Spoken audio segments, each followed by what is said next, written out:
Well guys, I got a Samsung 40-inch LCD TV.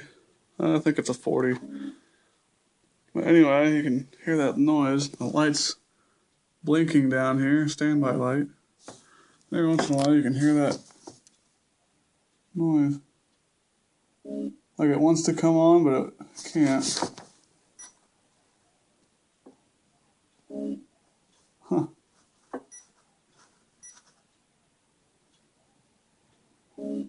I don't know.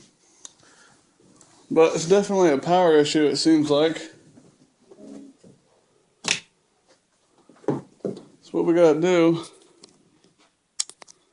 is tear the backing off of this. And it looks like it's just a lot of Phillips head screws all the way around. Here's the model code.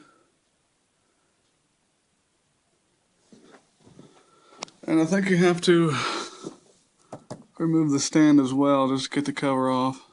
So what I'm going to have to do is lay this down and just start taking all the bolts out. And don't forget to take the bolts out of the back here where your inputs and outputs are.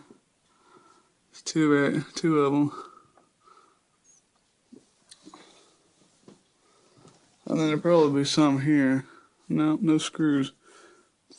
There's some little ones.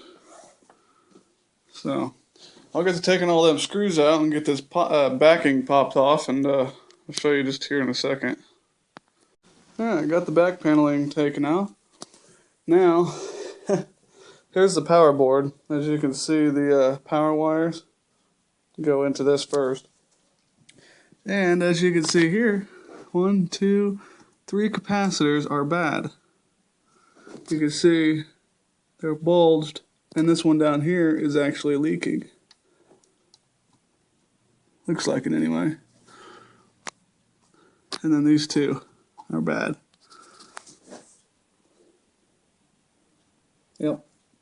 So I'll get this board out and take it to the workbench and see if we got any capacitors that'll fit this. Hopefully I got some that got the right ones. They look like they're pretty generic. I probably got some spares laying around on some of the motherboards and whatnot. But really, to get this off, there's just screws, Phillips screws all the way around it. And then some of these connectors, they just pinch and pull off. Like this one, you just pinch. Pull that out.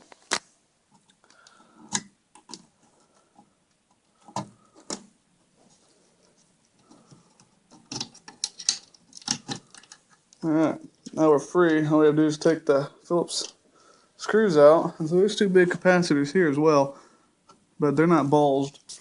And make sure you do not touch these with your fingers or else you will get a shock. The big ones anyway. The little ones maybe not, but I'd still stay clear away from them. Either that or leave the television set sit for about maybe an hour or even overnight, and with it being unplugged, just to discharge those capacitors to be on the safe side. But as long as you're careful, you don't touch the leads, you'll be alright. So I'm going to get this out and see if I got some spares. Alrighty, well, I found some capacitors, and they are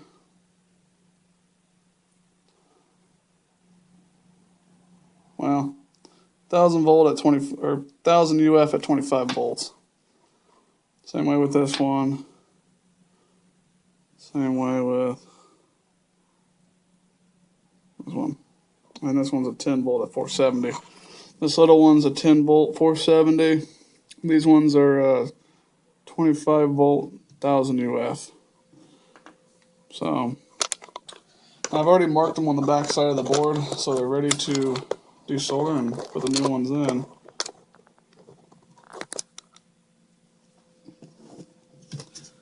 Now on here, it should say, yeah, as you can see, there's lines on these, and they have to go in the correct position. And if you look, there's white marks where these lines are supposed to be. They're like darker. The whites are, yeah. So that's the orientation you have to put them at. Now these are going to be somewhat difficult because they're really close to a few things. And this is lead-free solder, and this is not a high-heat soldering iron. So I want to do a trick. Put leaded solder over top of the lead-free, and it will melt a lot easier. Okay.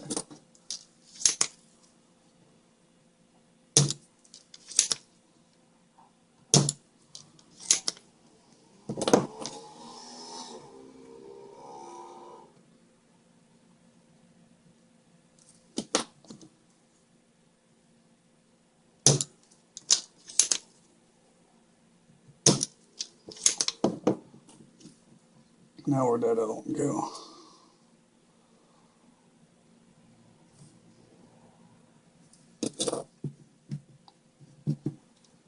Oh, okay. Yeah.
Sometimes you can pull on the capacitor a little bit and heat up the thing there, and it'll slide right on out. There's one.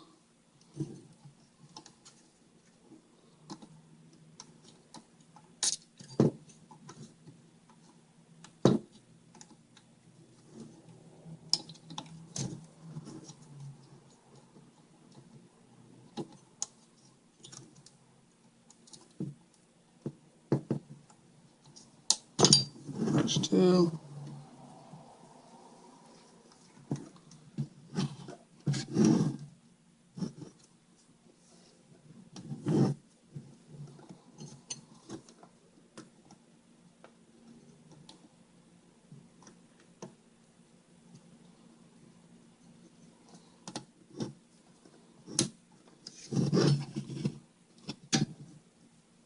Oh, that wasn't the right one on that one.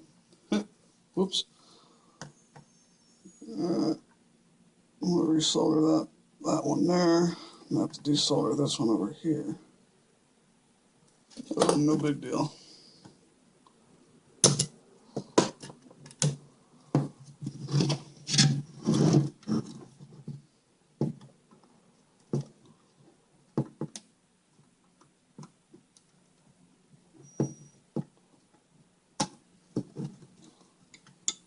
There we go. Well, there's all of them. Now I'm just going to put my soldering iron in the holes here and kind of lower them out a little bit.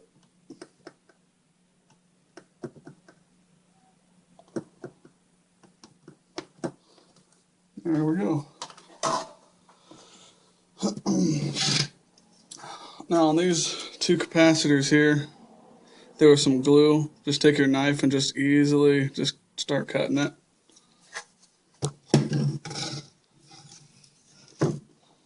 I should bring you guys back a little bit, probably not seeing nothing.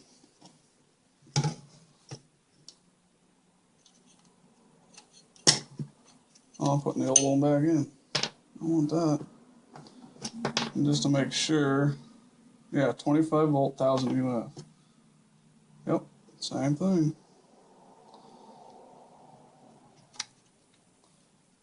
There's one.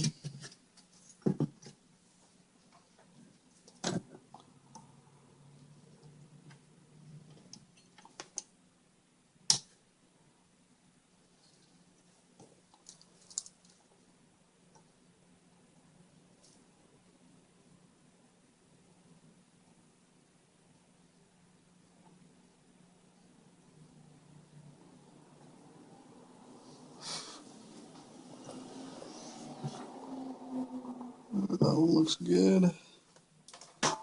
Next one.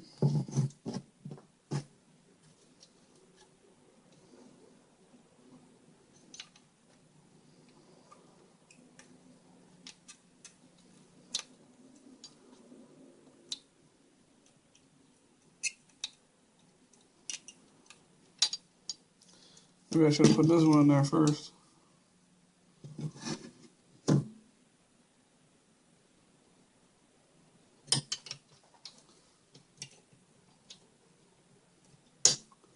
There it goes.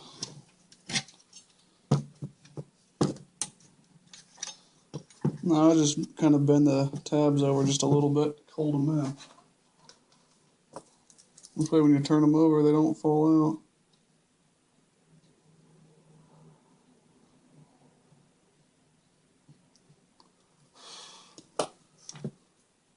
That one's good. Now for this tiny one.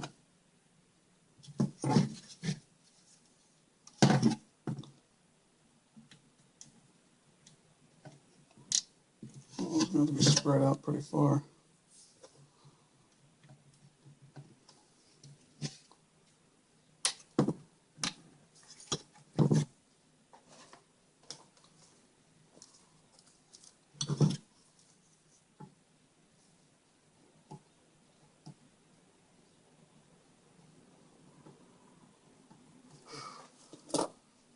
And we're done.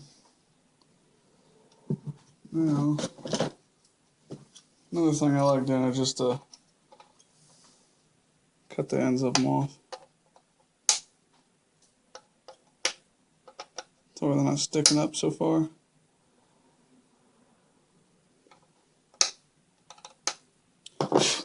Make sure those little pieces don't get lodged in something, short something out.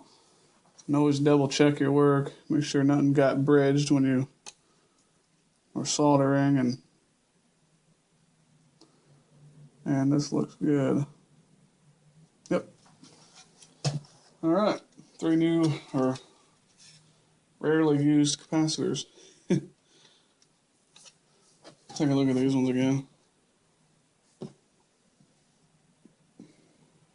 Yeah.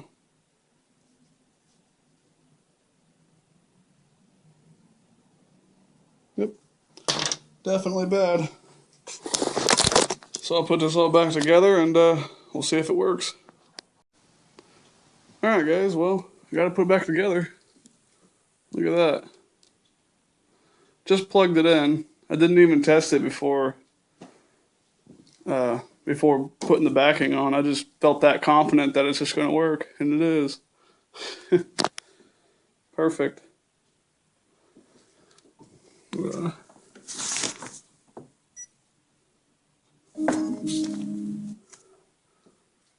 Okay, turned off.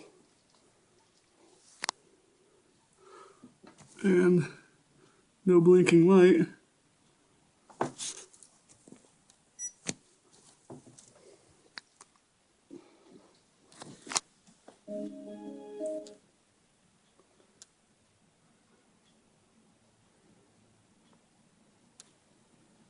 Oh, there it goes.